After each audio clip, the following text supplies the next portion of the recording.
Sahabat peradaban kasih ekologis yang terkasih, selamat berjumpa dalam Renungan Harian bersama saya Romo Alois Budi Purnomo PR melalui channel ini. Semoga panjenengan selalu sehat, tetap semangat tanpa sambat, dan selalu bahagia kebahagiaan yang bersumber dari Tuhan Allah kita. Selamat berhari Minggu. Mari kita awali perjumpaan kita dengan bersatu di dalam doa.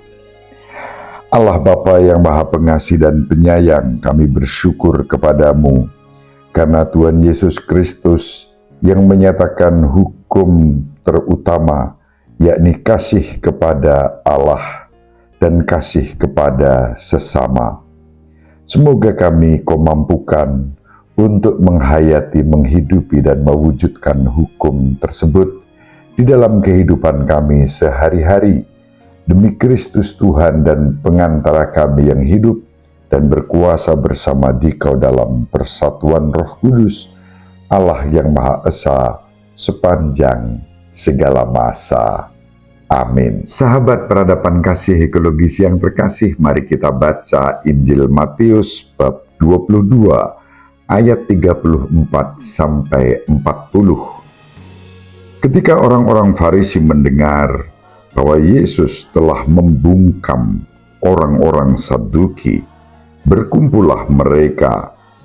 Seorang dari antara mereka, seorang ahli Taurat, bertanya untuk mencobai dia, "Guru, hukum manakah yang terbesar dalam hukum Taurat?" Jawab Yesus kepadanya, "Kasihilah Tuhan Allahmu dengan segenap hatimu, dengan segenap jiwamu, dan dengan segenap akal budimu. Itulah hukum yang utama dan yang pertama. Dan hukum yang kedua yang sama dengan itu ialah, kasihilah sesamamu manusia seperti dirimu sendiri. Pada kedua hukum inilah tergantung seluruh hukum Taurat dan kitab para nabi." Demikianlah sabda Tuhan. Terpujilah Kristus. Sahabat peradaban kasih ekologis yang terkasih, pada hari Minggu yang ke-30, hari Minggu biasa, kita diajak untuk berjumpa dengan Yesus yang bersabda, dan sabda itu sangat penting untuk kehidupan kita, yakni tentang hukum kasih.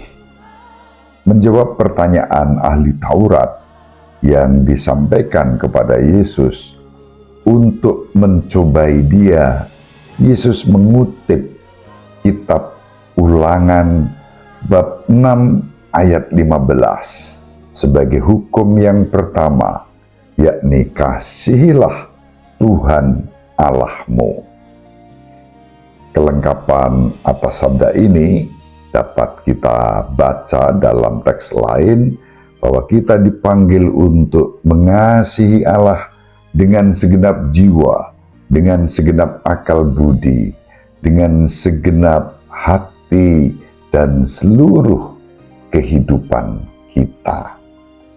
Mengasihi Allah dengan seluruh hidup, itulah hukum yang pertama dan terutama.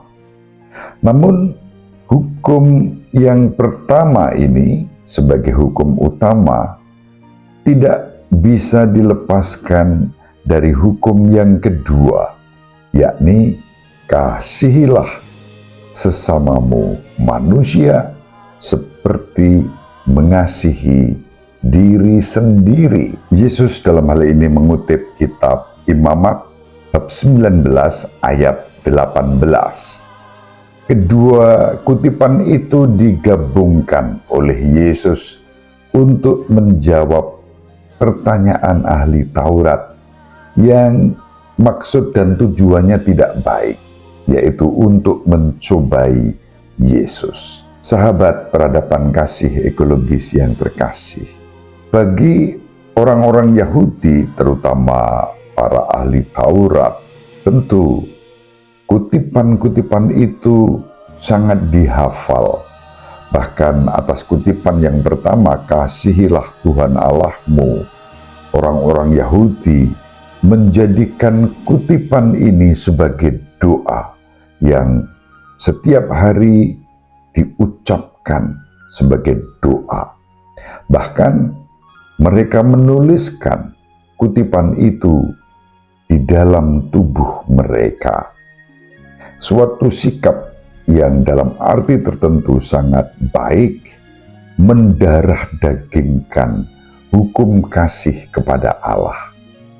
Namun kerap kali kalau itu ditempatkan dalam konteks orang-orang Farisi, para ahli Taurat, ada ketidakseimbangan antara hukum yang mempunyai gerak vertikal, kasih kepada Allah, dan hukum yang juga memiliki daya kekuatan yang serupa, bahkan bisa menjadi ekspresi atas hukum yang pertama, yaitu hukum yang kedua, "Kasihilah kepada sesamamu manusia." Ada kecenderungan ketika orang terlalu fokus pada gerak vertikal, melupakan gerak horizontal. Di sini Yesus menggabungkan kedua hukum itu sebagai keseimbangan. Bahkan Yesus menunjukkan dengan teladan hidupnya, kasih kepada Allah tidak pernah bisa dilepaskan dari kasih kepada sesama. Mengasihi sesama manusia menjadi ekspresi kasih kepada Allah, karena pertama-tama Allah sudah mengasihi kita, dan kasih kepada sesama juga merupakan wujud nyata kasih kepada Allah. Ketika kasih kepada Allah tidak ditopang dan dibuktikan dengan kasih kepada sesama, itu menjadi omong kosong, isapan jempol belaka. Sahabat peradaban kasih ekologis yang terkasih, bahkan kerap kali kita dikuasai oleh egoisme, memusatkan pada kepentingan diri pribadi, lalu melupakan, bahkan bukan hanya melupakan sesama, tetapi melupakan Tuhan. Doa-doa dan ibadah yang semestinya dihayati sebagai ekspresi kasih kepada Allah, lalu menjadi ekspresi egoisme, pemuasan diri sendiri, mencari pujian, mencari perhatian, bahkan dilakukan dengan memeras pihak lain. Kasih kepada sesama menjadi tolok ukur bahwa kasih kepada Allah menjadi benar ketika kita bukan hanya menuntut terhadap orang lain, tetapi menuntut diri kita untuk peduli kepada orang lain, kepada sesama kita. Bagaimana kita mengimplementasikan hukum kasih ini dalam kehidupan kita sehari-hari? Mari kita saling mendoakan agar kita diberi rahmat dan kemampuan untuk berbakti kepada Allah dan mengasihi sesama sebagai bagian dari penghayatan atas hukum kasih yang seimbang dan tidak pincang. Ibu Maria selalu mendoakan kita, Bapak Yosef merestui kita dengan keheningannya. Semoga panjenengan semua sahabat peradaban kasih ekologis yang terkasih, bersama seluruh anggota keluarga dimanapun berada, dibimbing, dilindungi, dan diberkati oleh Allah yang Maha Kuasa, Bapa dan Putera, dan Roh Kudus. Amin. Terima kasih, salam sehat, tetap semangat tanpa sambat. Selalu bahagia, kebahagiaan yang bersumber dari Tuhan Allah kita. Salve, shalom, salam sejahtera, berkah dalam.